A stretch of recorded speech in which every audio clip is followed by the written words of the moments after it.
If you own a smartphone, this image is probably pretty familiar to you.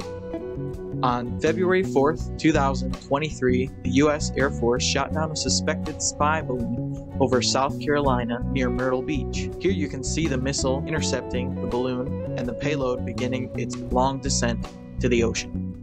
Okay, I know what you're thinking. You've all seen the news stories. What could I possibly have to add? And what do I even care? This YouTube channel is usually just about 3D printing, right? Well, stay tuned, because there's some things you should probably know.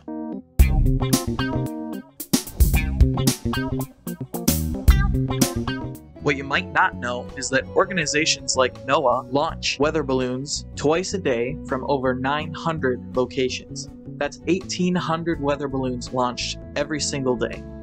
Most of those 1,800 balloons are small, like the one that you see being launched here. However, not all weather balloons are small, like this one being launched by JPL. They launch 10 to 15 balloons every year with large payloads up to 2,000 pounds with complicated sensors and cameras on board. Get to the point! Okay, let me cut to the chase. This isn't a political channel, so I don't have anything to say about whether or not shooting down the balloon was the right thing. But what I do want to say is that weather balloons are actually really cool, and I've launched a handful of them over the past couple of years. We actually just partnered with MatterHackers last weekend to do a launch of our own. Our flight had two main goals. The first was to send their mascot, Phil-A-Ment, as close as we could to space. And the second goal was just to test a few devices that we had designed for our balloon launches. The first is a new flight controller that we designed in KiCad and we had manufactured by JLCPCB. And the second was a drop mechanism that we pieced together with the goal of being able to drop the payload if we get too close to the lakes. We've still got a little work to do on the drop mechanism. It is way up there already. Oh no.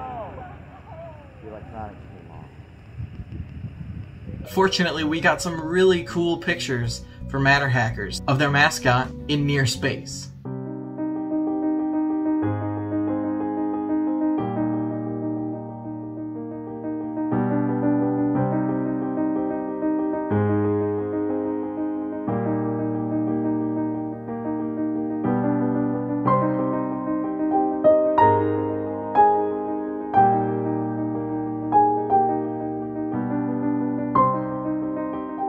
Thanks to everyone who helped make this project possible.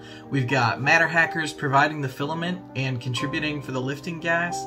We've got JLCPCB manufacturing the flight boards. E-Rockets in Ohio. They provided us support in using our new parachute deployer. K-Mount Balloons, they gave us great pricing on our weather balloons. And Sphere Chute parachutes. I go through them for all of our parachutes. This time we had a drogue chute and a main chute. Let me know if you have any cool ideas of things that we could send up on balloons, or if you work at a school and want to do a project with your classroom. Let me know in the comments or contact me directly, and be sure to share this video with anyone you think might be interested. That way, maybe my balloon won't get shot down.